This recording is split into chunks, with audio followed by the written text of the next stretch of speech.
Welcome to The Kingdom, a podcast dedicated to CCBC Essex Athletics and a land defended by Sir Ross's Knights.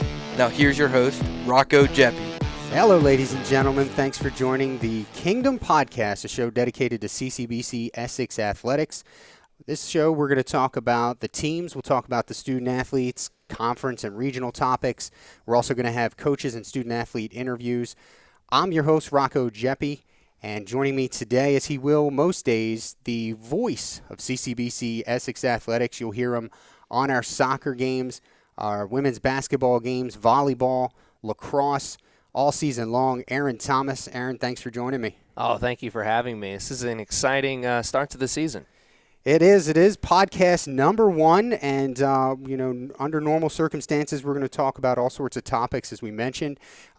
This week, this inaugural podcast, number 1, we're going to get into things with head coach Joe Fiedler of the men's soccer team. Sat down and spoke with him to do our annual season preview, and we'll have our takes on that as soon as you finish listening to that interview.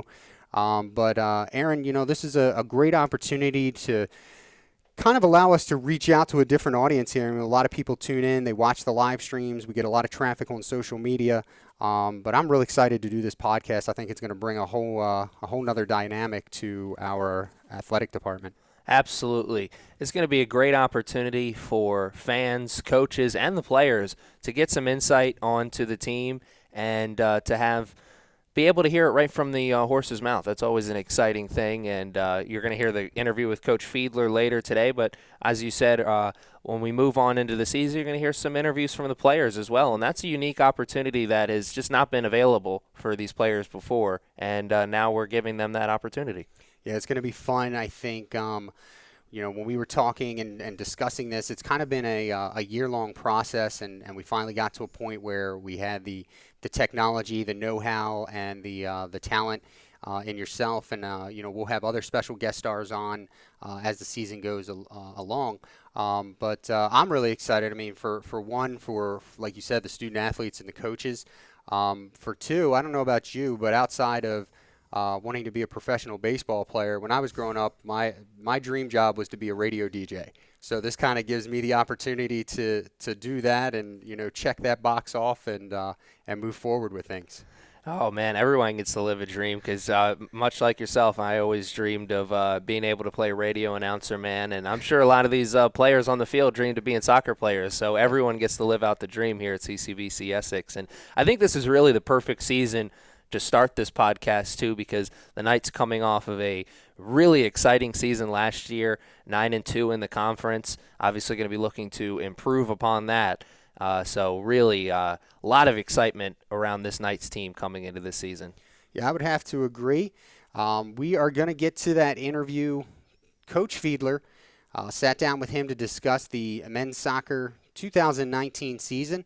And once that interview is concluded, Aaron and I will be back with you to kind of dissect it, go through and give our takes on what Coach has to say. So stick right there. The Kingdom Podcast. We appreciate you joining us for this first ever podcast here at CCBC Essex Athletics. Well, folks, the 2019 fall season is upon us. I'm Rocco Jeppy. I'm here today with our head men's soccer coach, Joe Fiedler. Joe, thanks for joining me. Thank you. So last season, never ends the way a coach wants it to end. The coach always wants it to end at the final game of the season. But still a pretty impressive season. 7th straight Region 20 Division I title. And this despite going 0-3-1 to start the season. You ended 13-7-2 and made it to the Division I Men's Championship for a 4th time in 7 years. Talk about last season, kind of just wrap it up for us. When you guys started out slow, how did you teach the team about resilience? Basically, we front load our schedule most of the years. We have a pretty tough tournament each year. Going in, we knew the first 2 games were going to be tough.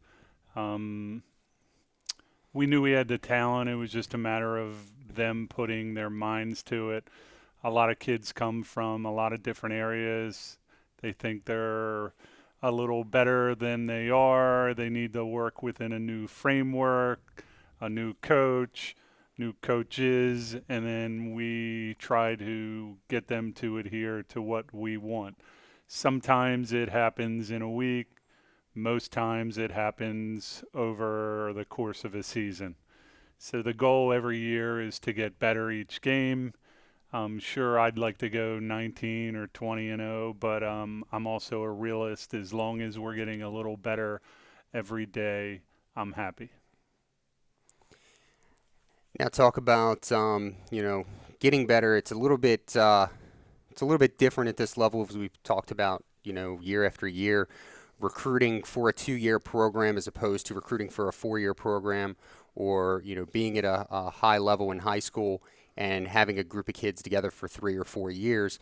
Talk about your recruiting and tryouts. How and when do you guys start to recruit? And we'll kind of go from there.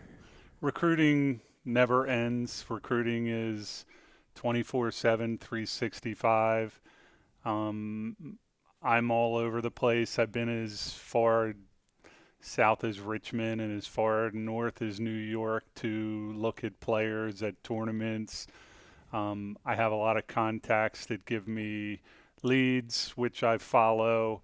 And obviously the Baltimore area is pretty good soccer, so we rely on that as well. Now this year, as you do nearly every year you've been here, almost 50 young men come out to that first practice/tryout. You have student athletes out there that you've recruited, and then you have a ton of walk-ons. Talk about the process you go through with your assistant coaches to decide who you're going to keep, because generally you're at a roster somewhere between 25, 28 at the most. When you have almost double that come out, that's got to be some pretty tough decisions at some point. Yeah, we rely on a lot of things.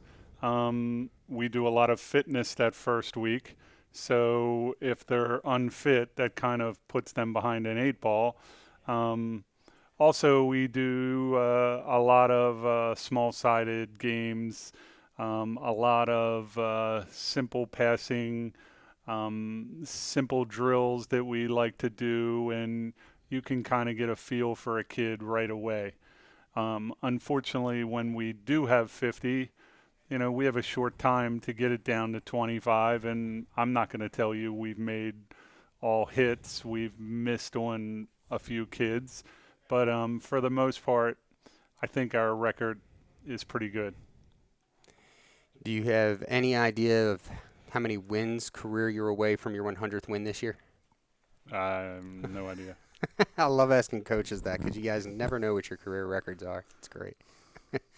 Going into the opening weekend, this gets kind of back to what you said earlier, where you want to front load your schedule each year and play the best. And we've had you on before where you've said in the past, in order to be the best, you have to beat the best.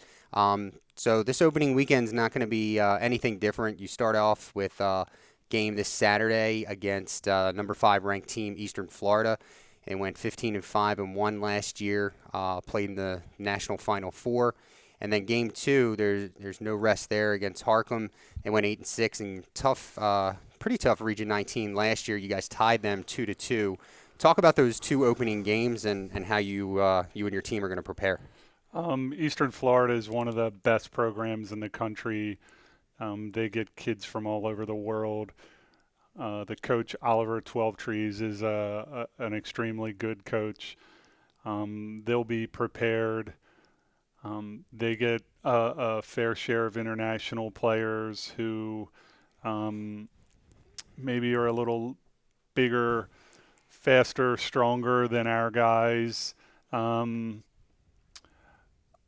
like scheduling teams like this because, to me, it's a challenge. We're the team that's not supposed to win. We're not supposed to be good. And normally we do pretty well with those teams. Harkham is a workman-like team, kind of like us out of Philly. They do a nice job as well. We've played some very competitive games over the years with them. So it'll be two tough games right off the bat, back to back. And it'll give us a good understanding of our freshmen. And obviously in JUCO, you live and die with freshmen. And some freshmen adjust right away. Some freshmen don't adjust until 3 or 4 weeks in. And basically, we have to hope that our freshmen adjust quicker. Now, I just had a quick question for you before moving on to the next scripted question. Rankings came out this week, and I think I know the answer to this, but I'd like to get your thoughts on it. The Knights come out receiving votes in the national rankings. Is that something that would surprise you, being that you guys did make the tournament last year, or is that something you don't really concern yourself with yet? I don't really care at the beginning. At the end, it's nice to be ranked, but at the beginning, it doesn't really matter to me. Sure, I guess the kids would like to be ranked, but quite honestly, I like to live under the radar a little bit. All right, fair enough. Let's get into talking about some of these student athletes this year. A good amount of returners, and a returner from a couple of years ago that helped make that squad special in its own right. Talk about your returners and what they'll bring to the team. Some of the returners are Akome, Rios, center midfielder. Our All-American is back, Isaiah Price. He was, I think, 4th in the country in scoring. Another returner was a holding midfielder, Opara Ashaheen, who was just a solid player. A local kid, Hamza Aguidre is back as a right back. Another local kid, Will Tanay, is back as an outside half. We have a nice group returning, and hopefully they can guide some of the younger guys and get them to develop a little quicker. Now, you hear coaches talk all the time, championships are great and records are great, but, things like All-American status, All-Region status, getting kids to the next level. You've had an All-American in every single year that you've been here. Talk about how that feels and, what really goes into that. Well, obviously it feels great. I mean, 7 years, 7 All-Americans. I think 4 of those were public school kids. 3 of those were private school kids. What goes into that is if you have a winning record, kids get a little more notoriety than the teams that don't. Our kids work hard. They do the right thing on the field, and as such, they get recognized for it. So, we've been lucky with the All-Americans. It's really kind of nice to have. It's Essex, we have a flyer with, 100 All-Americans from CCBC Essex, which is pretty impressive in itself. It is. It's definitely something that goes back many years, and it's good to see, that another coach coming in year after year pick up right where they left off. Let's get to the newcomers, and we're going to start with a unique bunch, a trio for us this year. Let's talk about our guys from the land of the rising sun, how you went out and how that started and how you kind of clinched it and got our 3 Japanese student athletes here this year. We have 3 Japanese players, a forward, a midfielder, and a back, and we made contact with a coach last year who had a team. It just so happened that team came to the state. We got to see them play. We got to play against them. And then it just so happened that one of my assistants was at a tournament and they played there as well.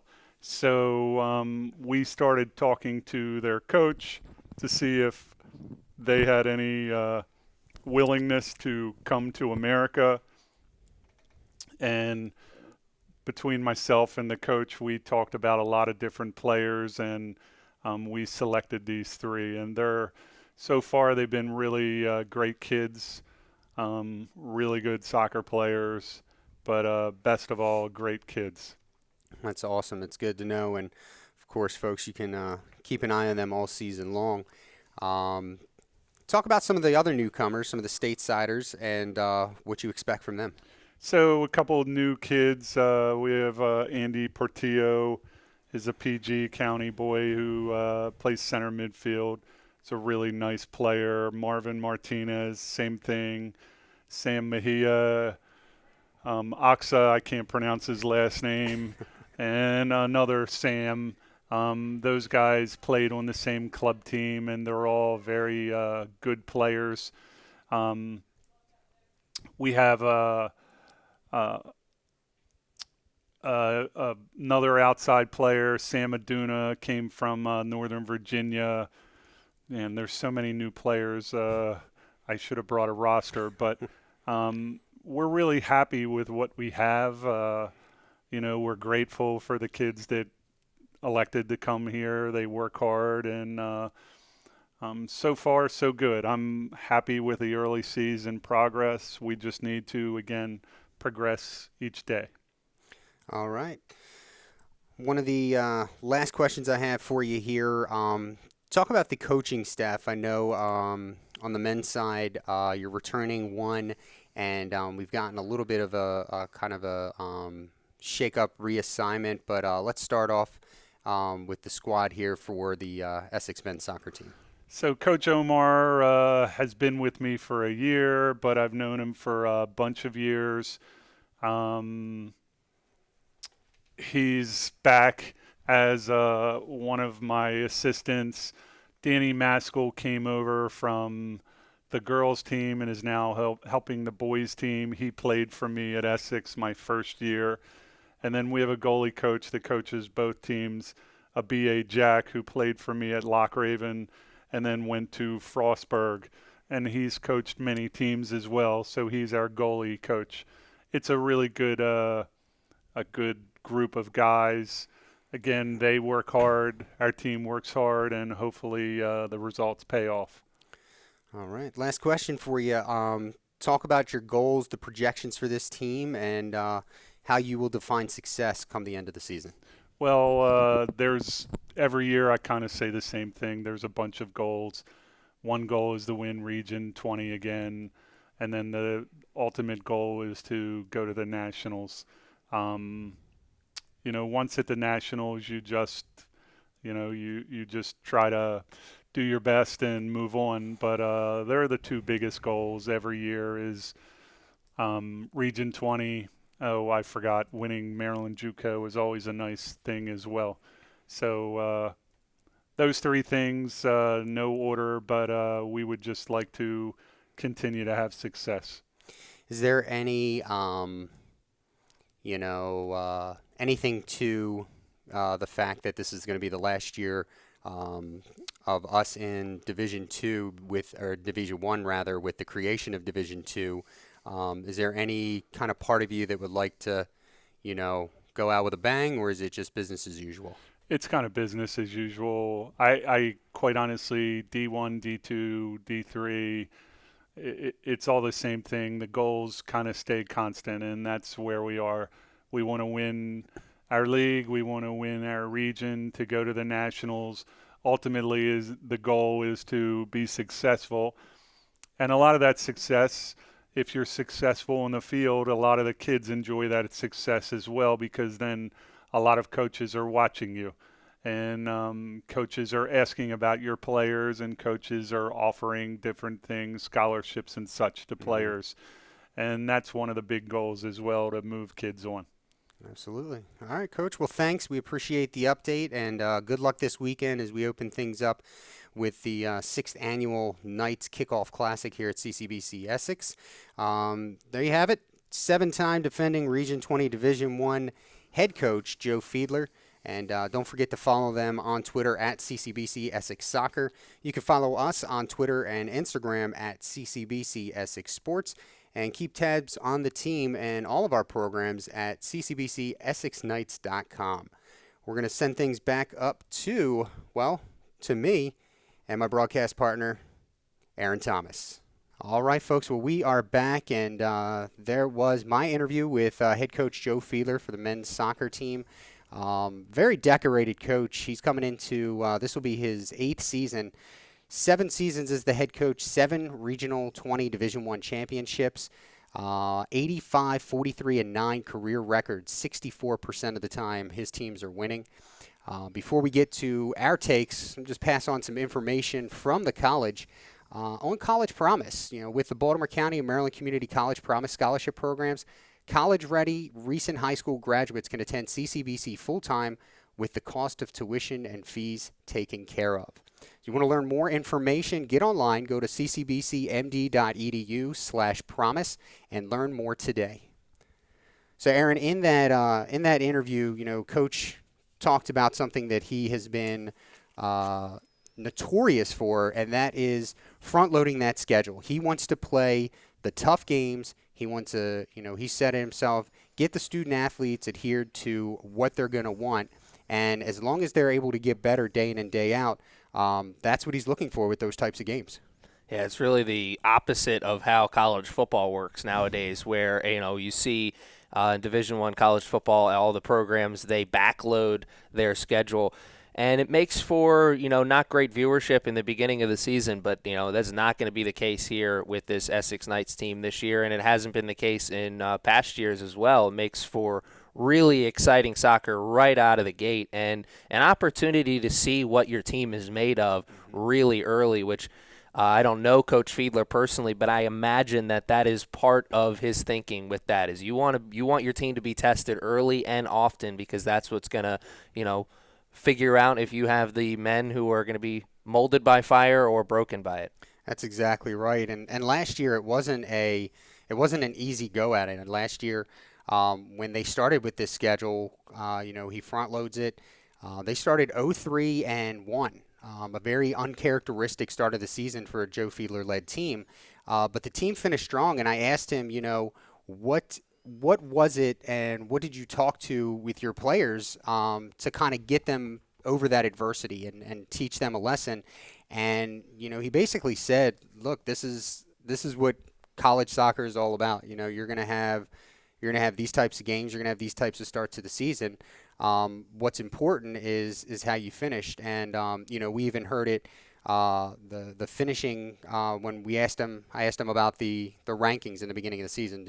Coach Fiedler, preseason rankings, second week rankings, fourth week rankings. He really, for lack of a better term, he really doesn't care. He wants to see where his team is at the end of the season.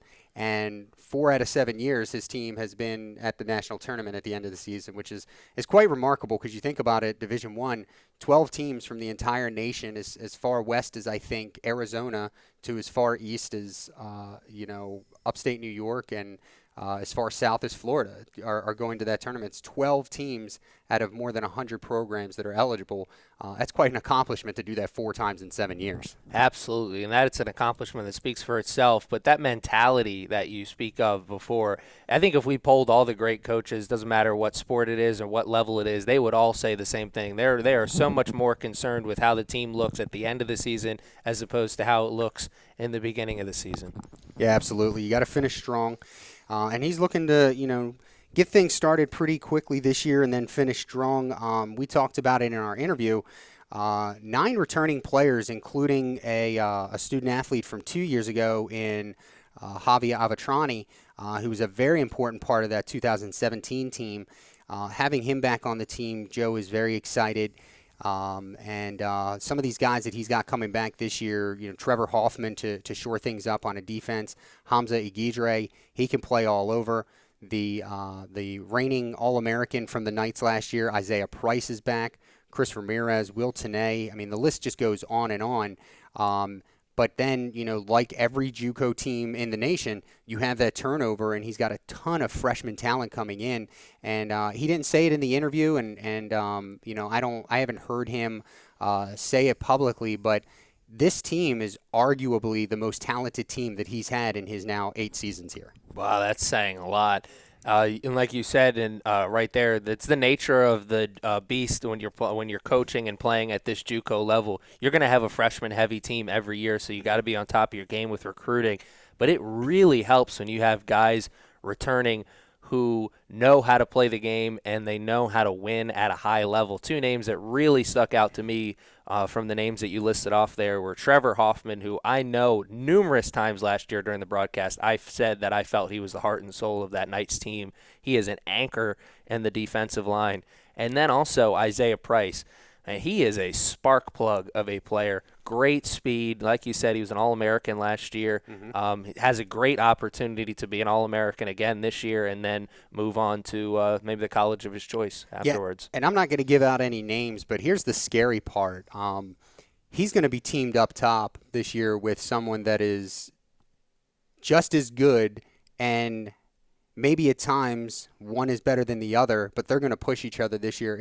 It's very hard for my mind to fathom after watching what he was able to do last year that there could be a quote-unquote clone up top with Isaiah that they're going to drive. I know in the region anyway, they're going to drive these region defenses nuts. Wow, that's an incredible thought right there, because Isaiah Price, he was such a exciting player last year, and I think that may be a first here, at least in my 5 years with the Knights program.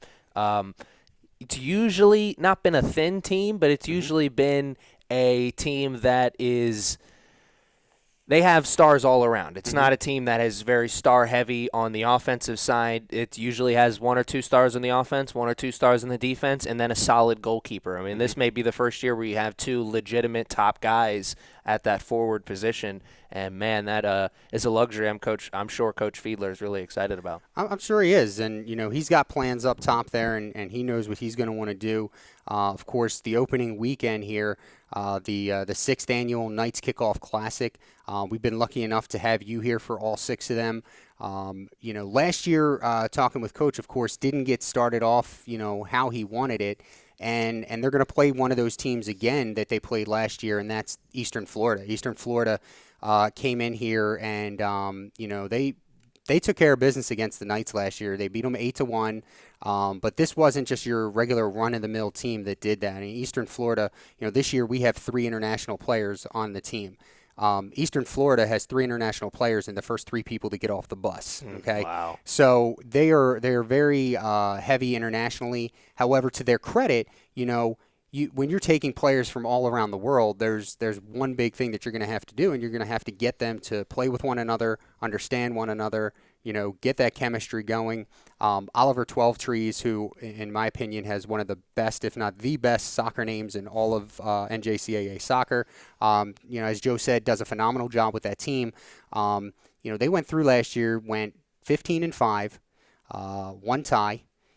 They were in the Final Four. And then they come in this year and they're preseason ranked number 5 in the nation. So the Knights will have their work cut out for them in that first game. But I think given the mentality that Joe goes into the season with and what he wants to teach his team, whether they lose this game, 5-1, or they win it, 3-2, or they lose 1-0, there's still going to be teachable moments from this game that will help them, as they are the 7-time defending Region 20 Division I champions. Yeah, I think the key phrase that you just said there is teachable moments, and that's what really this beginning stretch of games is all about. It's about figuring out what kind of team you have and having those teachable moments, whether good or bad. Bad moments can be teachable moments, and so can good as well. And that game against Eastern Florida is going to be really, really exciting. It's well known that the Florida area is a hotbed for baseball, football, and basketball. They're coming up in soccer now as well. So that is going to be a really exciting matchup. Not going to want to miss that one. No, that game will take place on Saturday, August 24th. That's going to be the Knights opening game. They're going to play that game at 5 o'clock. They will be the last game of the night as we have 5 schools, 8 games in 2 days for that mixer that we start the season with. Game 2 doesn't get any easier for the Knights on Sunday, 4 p.m. At the Castle, we're calling it now. The Harcum Bears will come into town, and to look at their record, they were 8-6 last year. They did play into the Region 19 semifinals Region 19 is a tough region. Any given year, there's a team that could come out of that region and really, go to the national tournament. We're going to be seeing that region again, hopefully later this year, as it's going to be Region 19 and Region 20 playing in the North Central districts this year. Last year, the regional champions, they advanced to the national tournament. This year, the region champions then will go to a district game. So not only, let's say you don't get a first round bye, you play that quarterfinal, semifinal, a final round, then you have to play 2 more district games and win those in order to get to the national tournament. It's conceivable that somebody may have to win 5 games this year in this district in order to get there. Last year, the Knights, they did face Harcum in their 3rd game of the season. It was a tie. They tied 2-2. Harcum picked up a couple of second-half goals, if memory serves.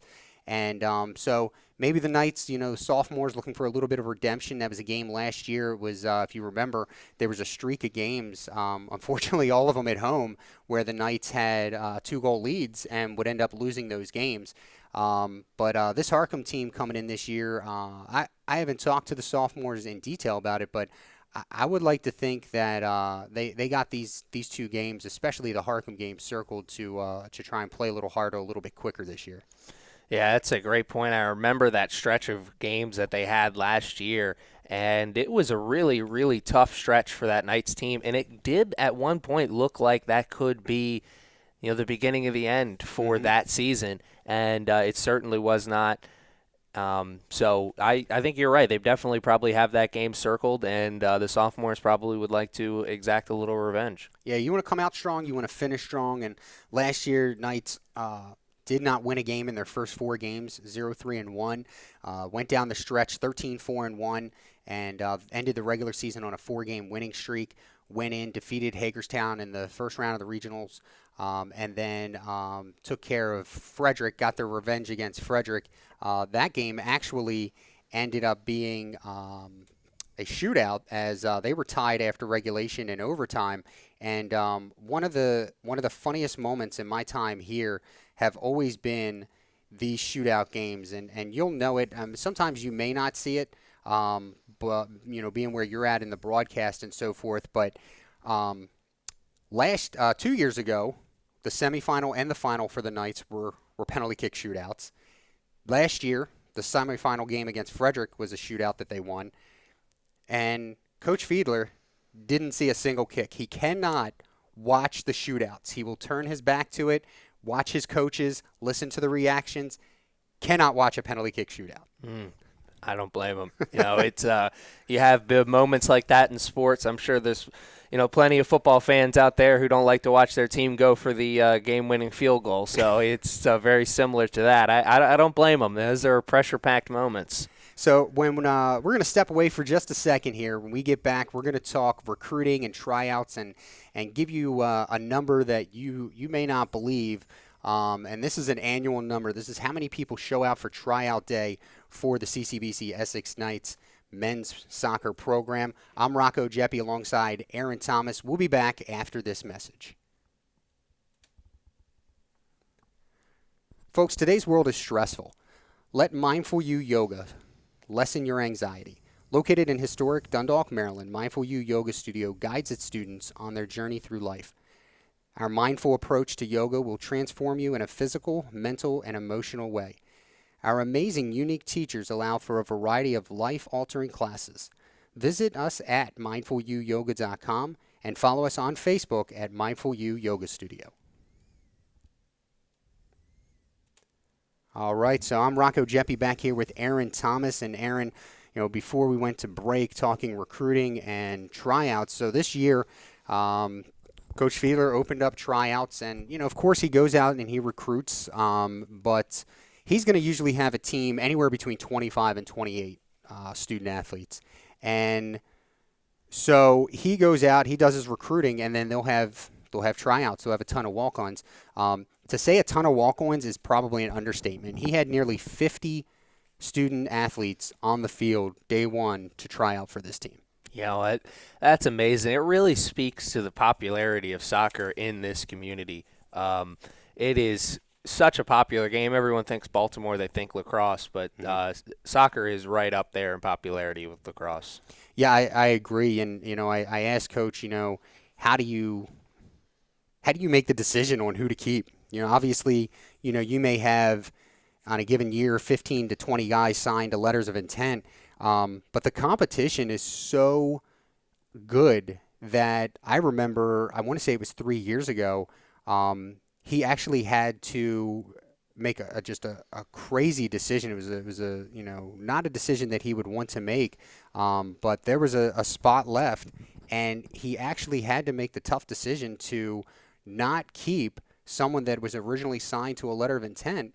And now, later on, I believe that person ended up playing for the team.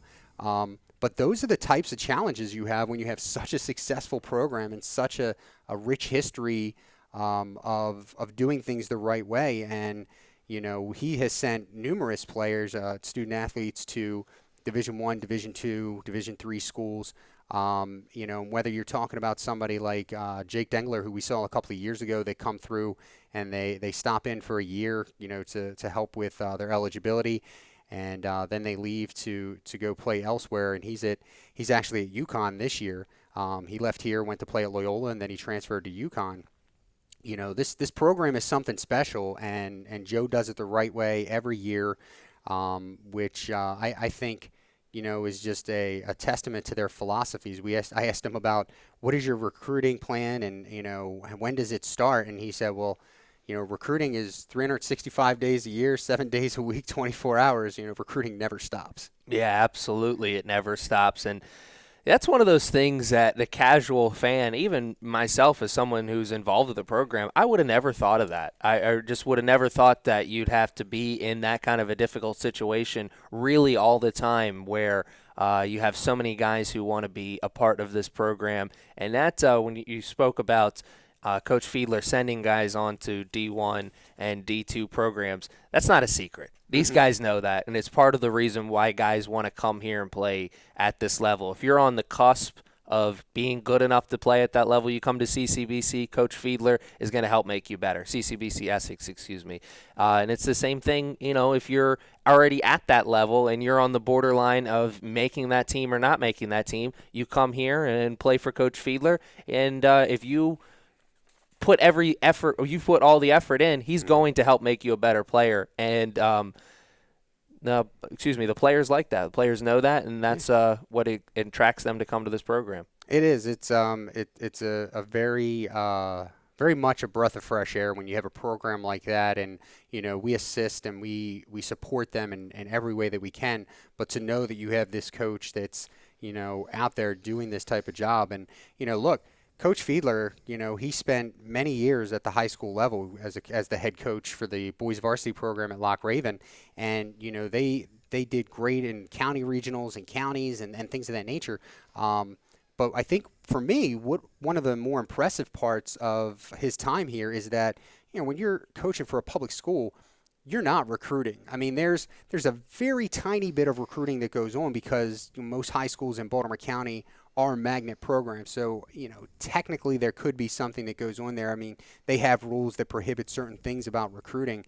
But you're not going out and recruiting 10, 12, 15 student athletes a year at the high school level. And then for him to make that transition now 8 years ago to junior college where it is mostly about recruiting, and to do it successfully is really a testament to everything that he believes and plans out his intentions and really works that plan. That definitely speaks volume about his dedication to his craft as a coach, because like you said, it's a completely different beast when you come up to this level. And though for anyone who is familiar with the Baltimore high school scene, the Loch Raven soccer program is a very, very good high school program. So he's built up one program, and then he left that program and built up another one. So his track record speaks for itself. Yeah, it's incredible.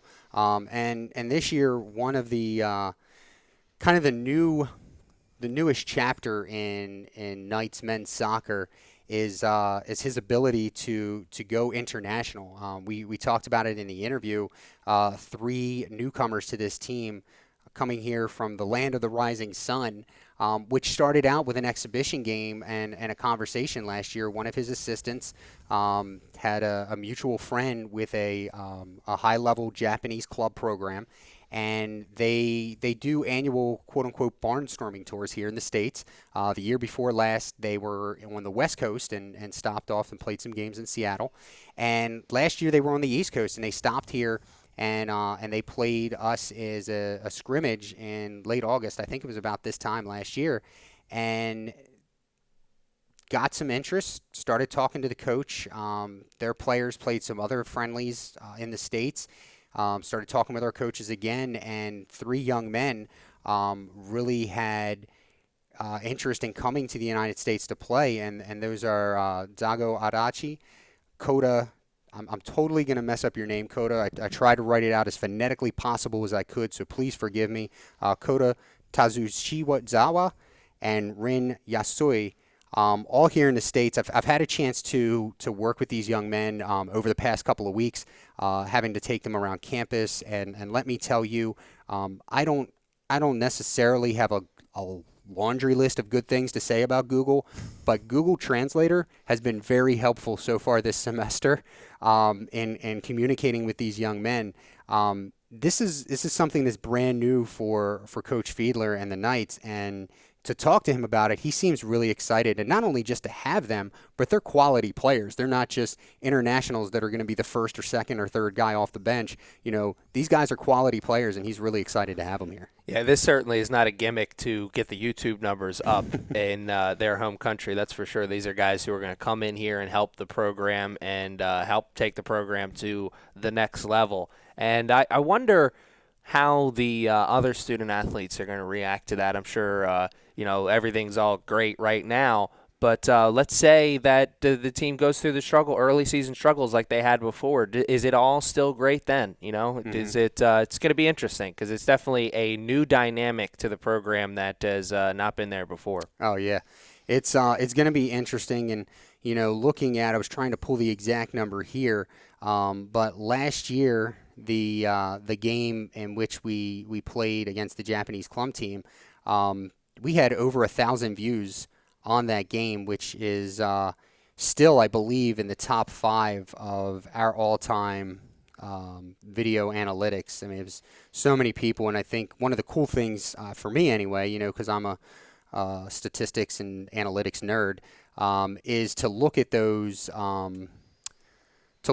numbers and then break them down, and you start to see the demographic of where the traffic is coming, and a lot of views coming from Japan. I remember when we had, oh goodness, his name is escaping me.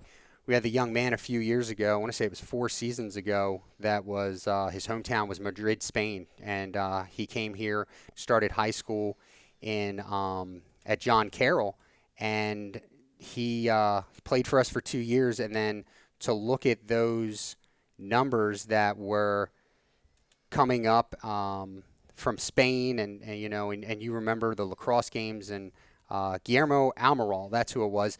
Guillermo Almiral from Madrid, Spain. We had lacrosse games in the very beginning when we first started streaming. We had one person watching women's lacrosse, and I'm like, who is this one person? And they were in South Sudan, and come to find out it was a student athlete's father that was stationed on a military contract. These are the types of cool things that we get as well when we're able to bring in student athletes like this that are at least native to other countries. Yeah, and it's that whole entire story. It's a great example for all the student athletes out there who are listening right now, and all the students who are listening as well. Relationships will get you far in life, and being able to talk to the right people and make friends with the right people, and that's kind of where all that started. Coach Fiedler was able to make friends with the right person, and they were able to get him in touch with some players who wanted the opportunity, and he was able to give them that opportunity. Absolutely. So we're going to move on here to horrible transition, but nonetheless, talk about the coaches. As Fiedler was saying, Omar Abukar will be back this year. He's in his second year with the Knights. Omar has been very big and very vital to getting some of our student athletes outside the county. He is a native of the Prince George's County area. So the PG County guys that have come in over the last couple of years really due in large part to Omar and being able to secure those talented players for us. And Danny Maskell. Danny is a former student athlete here. He played for a year under head coach Joe Fiedler. If you're out at the games or if you're watching the live stream, Danny is the student athlete on the banner behind the teams all the way to the right. He's at the end there with the picture in the goal, and we use every opportunity we have to kind of poke fun at him and make sure that he remembers that. So he's on board. He was helping out with the women's team last year. He's helping out with the men this year. Coach, as you heard, he had really good things to say about his assistants, and I think the continuity and familiarity are something that are very important to Coach Fiedler year in and year out with his staff. Absolutely, and Omar's ability to bring in those players from the PG County area, for anyone out there who's listening who's not familiar with Maryland, PG County does fall in, it is in Maryland, but it might as well be a state onto itself. So that is a huge avenue into that area, which if anyone who's familiar with the NBA, they know that a lot of good athletes come out of that PG County area. Oh, yeah. DC likes to take credit and claim Prince George's County, but the fact of the matter is they're in the Maryland border. So, yeah. So you can't have them. They belong to us. One of the last topics here, every year I think for Coach Fiedler, the goal is the same. He wants to win a national championship. I asked him with the move from, Essex is going to go Division II next year because the NJCAA has created Division II soccer and cross country for men and women.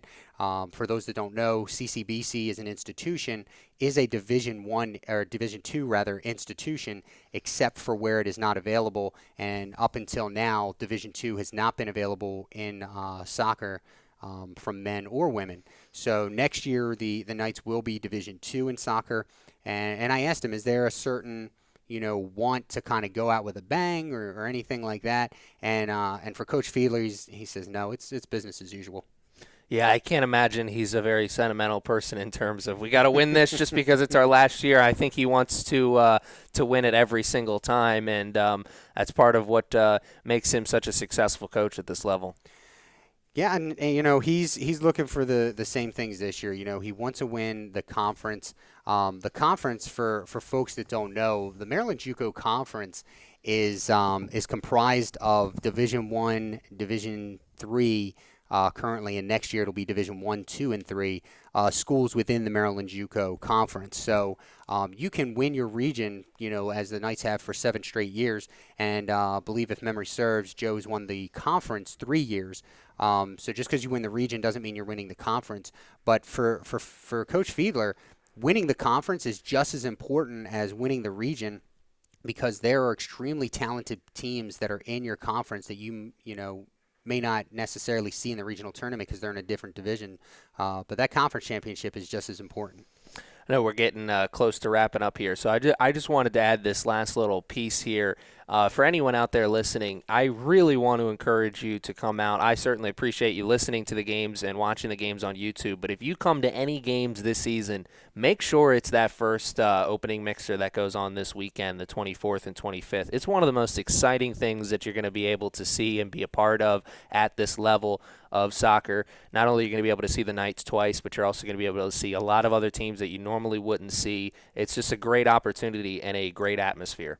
It is very, very big names going to be here this weekend. On the men's side, of course, CCBC Essex, Harcum College, number 5 ranked Eastern Florida, I believe ranked number 2, Monroe College will be here as well. Monroe will, obviously put on a show as well. But it's going to be big-time soccer. It'll get kicked off Saturday, August 24th is day 1. The first game, the ladies will play the first 2 games. So at 11 o'clock, the CCBC Essex Knights will take the field on the women's side. And then, pretty much every 2 hours after that, we schedule the games, 11, 1, 3, and 5. Those game times are probably going to end up being 11, 2, 4, and 6, just with the way things run. And the weather's supposed to be gorgeous this weekend, folks. The forecasts are saying 80s and sunny on Saturday, 80 and partly cloudy on Sunday. Rain not really in the area, knock on wood at this time. So you should definitely come out and take a look at that. Aaron said, it's great quality soccer. And if you need more information, listen, if you're not already, follow us on social media. For the men's soccer team, it's at CCBC Essex Soccer. For the athletics program, it's on Twitter and Instagram. We're at CCBC Essex Sports. And we want to engage with you. We want to interact with you. We want to talk, and we want to see what your thoughts are on the given topic. So, we would like your comments. We want you to go on Twitter and use the hashtag #TheKingdomPodcast. That's the Kingdom Podcast. Use that hashtag. Ask us questions about the men's team. Give us your predictions. Give us attaboys. Whatever it is, we want the engagement. We are doing this show not necessarily to hear our own voices, because I don't know about Aaron, but I hate the sound of my own voice. We want to hear from you, the fans. Again, on Twitter, hashtag #TheKingdomPodcast, and follow us on the website as well, ccbcessexknights.com. If you're listening to this podcast, you probably already have this information, but I'm going to give it to you anyway.